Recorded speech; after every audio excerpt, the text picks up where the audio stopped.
We look at the Chosen the way that we are meant to, through the eyes of Jesus and his disciples. But what happens if we look at it from different perspectives, such as the Romans, or John the Baptist, or even the Pharisees? Welcome to the Snipe Life, where we look at creativity through the lens of Christianity.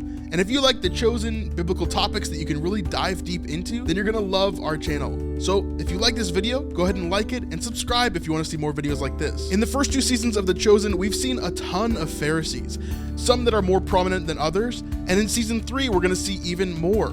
So what is the deal with these Pharisees, and how do they see this whole situation to begin with? Today we're going to be breaking down season 1 of The Chosen and talking about it from SHMUEL'S perspective. He's a really interesting character, and the way that he interacts with a lot of these different things, you don't really catch until you're thinking about it from his side of things.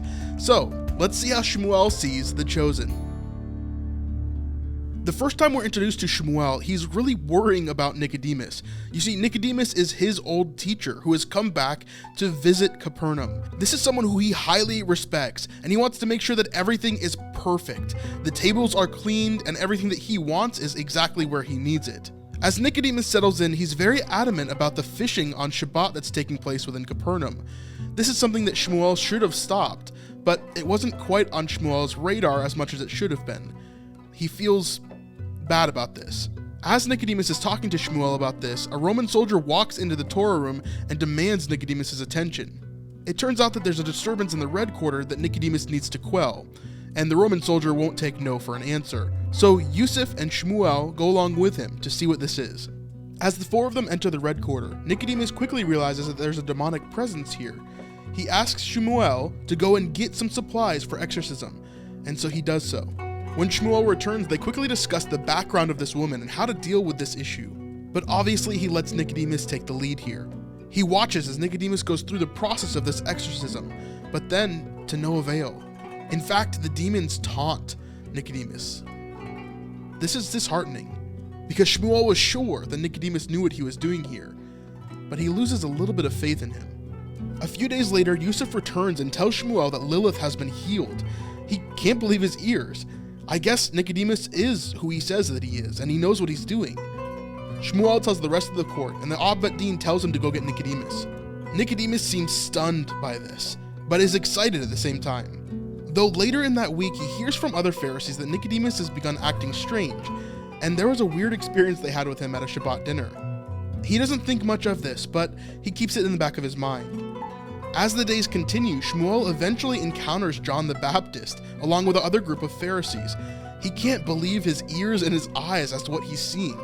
This wild man in the desert is baptizing people and claiming all of these false things from scripture, twisting it in a way that fits him. He even turns and insults the Pharisees. How could he do this? SHMUEL rushes back to the synagogue to tell all of the other leaders and Pharisees of this crazy heretic named John. All of the Pharisees are astounded by what they're hearing, except for Nicodemus.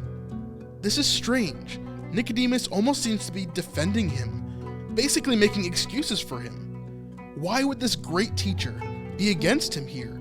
Clearly, this is a wild man against the scriptures. Instead of arresting him, he wants to speak with him. SHMUEL can't believe what he's heard. This is crazy to him, and he has John the Baptist arrested anyways. Within a few days, Nicodemus asks for a council with the Abbat. Of course, SHMUEL will attend. It turns out that Nicodemus wants to petition for John the Baptist's release, going behind SHMUEL's back and undermining him altogether, saying this John is no threat at all. SHMUEL is deeply hurt by this, and it makes him look bad, since SHMUEL had this man arrested with no approval from the Capernaum Sanhedrin.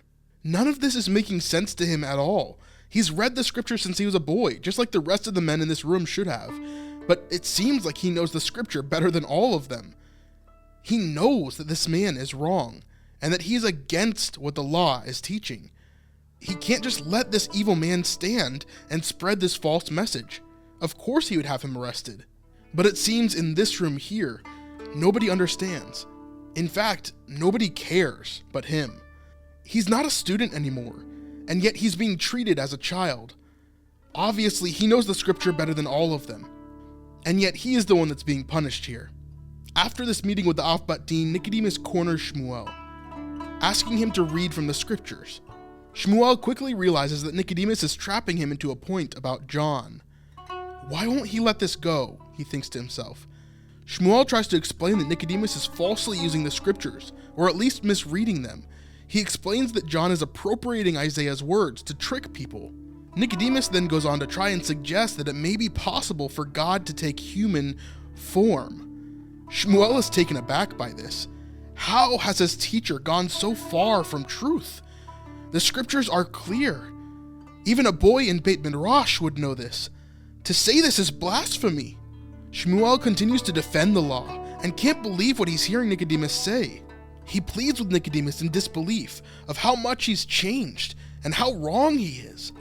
He had held his teacher in such high regard, thinking nothing that he could say would ever be wrong. And yet here he is, fundamentally disagreeing with his own teacher. And it seems as if his teacher is disagreeing with the scriptures themselves, the law itself. Yusuf interrupts to tell them of a disturbance in town. There's some teacher who's gathering many people. They rush out and go to see what's happening. As they arrive, Shmuel is amazed at the people gathered, but ultimately, this reminds him exactly of the people who went to see John the Baptist. He even sees a tax collector amongst them. He tries to get through the crowd, but nobody respects him. A Pharisee. They just completely ignore him, enthralled by the person who's teaching. Has this man cast a spell on them? Then, for the first time, he sees Lilith healed on top of a building in front of him. He's amazed that she looks renewed. Then, out of nowhere, everyone around him starts yelling, "Heal him! Heal him!" as a man is lowered through the roof of this house. This is the last straw for Shmuel. He's tired of waiting for Nicodemus to do something, so he heads to the front of the crowd. Then, he sees him. A normal man. No title or priestly garb, just a Jewish man, commanding all of these people. He demands to know by what authority this man is teaching. He has no credentials. What if he's teaching falsely? Shmuel must protect these people from this pretender. Then, the unthinkable happens. This man claims to forgive sins, then immediately reads Shmuel's thoughts as if they were off a page. This must be the power of Beelzebub that allows him to do this. After all, he had just seen the power and destructions that demons can do in the woman that's on this roof right now. And she's here with this man. Did he do this to her? The man reaches down and heals the one on the floor, seemingly paralyzed. The paralyzed man gets up and begins to walk. This evil power is far too much for Shmuel to overcome right now. How will he protect these people from falling to this evil? Out of the corner of his eye, he sees some Roman soldiers. He thinks to himself, this is the only way. And then he shouts, "Roman guards, a threat to the public peace." Just like John, this heretic must also be detained. Chaos erupts, and Shmuel loses sight of this preacher in the aftermath, and he's escaped. Days go by, and still no sign of this man, until Yusuf returns with news that he was dining at a tax collector's house with prostitutes. He must be immensely evil to do this. Shmuel can't even imagine all the other evil things this man must be doing. But that's the last he hears of this man from Nazareth. On the last day of Nicodemus' stay in Capernaum, Shmuel decides to try and quell this disagreement that he had with him.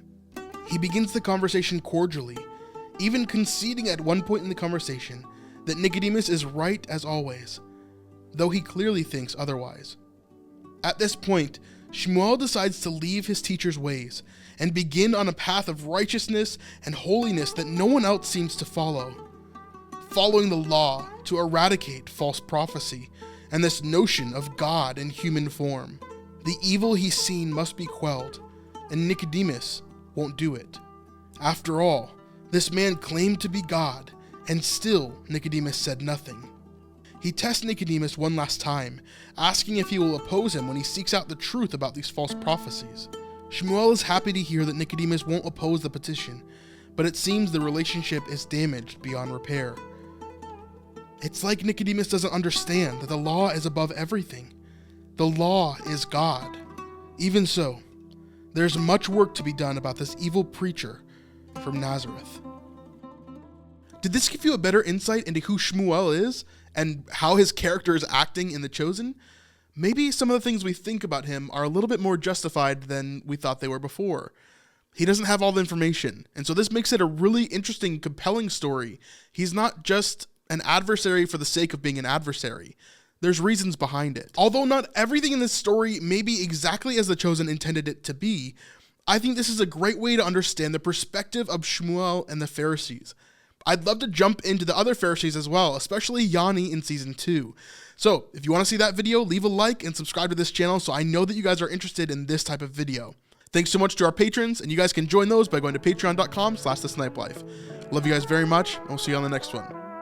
Peace.